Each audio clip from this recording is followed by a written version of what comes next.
आजादी के बाद 15 अगस्त को लाल किले पर पहली बार वंदे मातरम गूंज रहा है।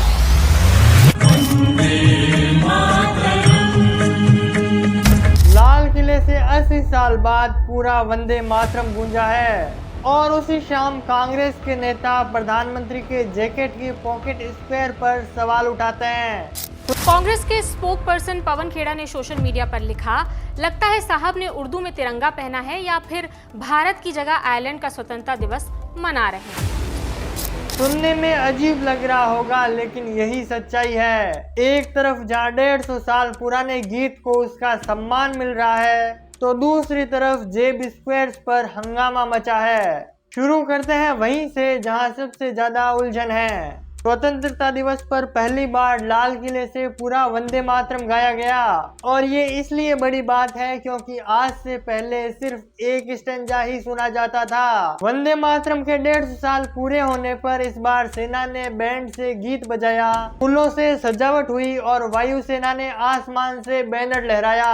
हाल ही में prevention of national honour act में बदलाव हुआ, जिससे वंदे मातरम को राष्ट्रगान जितना दर्जा मिला और वंदे मातरम के अपमान पर सजा भी मिलनी शुरू हुई और प्रोटोकॉल में भी बदलाव हुए। अब जनगण मन से पहले वंदे मातरम गाया जाएगा और यहीं से कहानी में ट्विस्ट आना शुरू होता है। जैसे ही प्रधानमंत्री मोदी लाल किले पर पहुंचते हैं तो उनके जैकेट के जेब में लगे पॉकेट स्क्वायर पर हंगामा मच जाता है। जो पॉकेट में स्क्वायर था उसका कलर हरा सफेद केसरिया था, लेकिन असल में तिरंगे का कलर केसरिया सफेद हरा होता है, जिसे विपक्ष ने आयरलैंड का तिरंगा और उर्दू तिरंगा कहकर मजाक उड़ाया।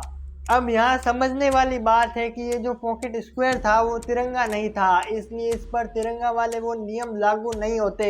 लेकिन तिरंगा ऐसे होता है, अगर इसे ऐसे किया जाए तो इसका कलर कोड क्या होगा, अगर ये आप गूगल पर जाकर देखें तो आपको सारी कहानी समझ में आ जाएगी। लेकिन जैसे ये पॉकेट स्क्वायर वाला मामला सोशल मीडिया पर वायरल हुआ, बीजेपी के नेताओं ने कांग्रेस के पुराने वंदे मातरम के अपमानों की बात उठानी शुरू कर दी।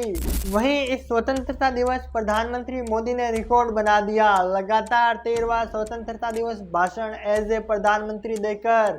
वहीं इस भाषण में प्रधानमंत्री मोदी ने 2047 में विकसित भारत के लिए 7 बड़े पिलर्स पर बात की, जिसे सप्तधार कहकर पुकारा। मैं देश के सामने शक्ति की सप्तधारा का आवाहन करता हूं। इस भाषण में प्रधानमंत्री मोदी ने 1 करोड़ युवाओं को फ्री कोचिंग और एआई स्किल्स ट्रेनिंग देने की भी बात की। 1 करोड़ युवाओं को एआई स्किल के लिए ट्रेनिंग देने का हम काम करेंगे। साथ ही 1 लाख करोड़ का इनोवेशन फंड बनाने की बात की, जिससे स्टार्टअप को बढ़ावा मिल सके। इस बयान में 2047 तक 100 गीगावाट परमाणु एनर्जी बनाने की भी बात की, जो अभी के मुकाबले काफी बड़ी छलांग होने वाली है। साथ ही 6 करोड़ महिलाओं के लिए लखपति दीदी योजना, रक्षा और क्रिटिकल मिनरल्स के मामले में आत्मनिर्भर बनने की भी बात की। प्रधानमंत्री मोदी के इस 13 साल के कार्यकाल में सबसे बड़े भाषणों में से एक इस भाषण में उन्होंने मेन फोकस 2047 पर किया और इसमें सिर्फ विजन पर बात हुई है। वहीं झारखंड में 22 दिनों से स्टूडेंट इंसाफ की मांग के लिए सड़कों पर है। विद्यार्थियों ने 15 अगस्त पर तिरंगा यात्रा निकाली, जिस पर इस आंदोलन के लीडर और भूख हड़ताल पर बैठे देवेंद्र महतो को पुलिस ने इस यात्रा में शामिल होने नहीं दिया। वहीं कुछ विवाद भी चले, जिसमें सत्ता पक्ष ने विपक्ष पर दिमागी नक्सल जैसी टिप्पणी की, जिस पर विपक्ष के नेता ने ताबड़तोड़ जवाब दिया, जिसका परिणाम हुआ प्रिविलेजेस कमेटी ने राहुल गांधी को नोटिस भेज दिया है। वहीं टीएमसी के एक सांसद महुआ मोइत्रा ने सर्किट हाउस को लेकर एक दावा किया, जिसने कहानी बदल दी। नालसार और बीसीआई के बीच विवाद चला, जिसमें मुख्य न्यायाधीश की एंट्री के बाद यू टर्न देखने को मिला।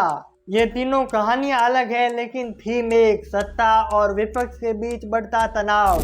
वहीं इस स्वतंत्रता दिवस 78 वीरता पुरस्कार मिले जिसमें से 13 मरणोपरांत थे। वहीं चमोली टनल हादसे में मरने वालों की संख्या 8 हो चुकी है और 2 अभी भी लापता है। वहीं अरुणाचल प्रदेश में भी अचानक लैंडस्लाइड और बारिश की वजह से कई लोगों ने अपनी जान गंवाई। वहीं भारतीय क्रिकेट खिलाड़ी देवदत्त पडिक्कल का शतक आया है। ये उनके करियर का पहला टेस्ट शतक है। साथियों, मैं हूं सुरेंद्र और आप देख रहे रिमाइंडर। आज के एपिसोड में बस इतना ही और आपका बहुमूल्य समय देने के लिए बहुत बहुत धन्यवाद।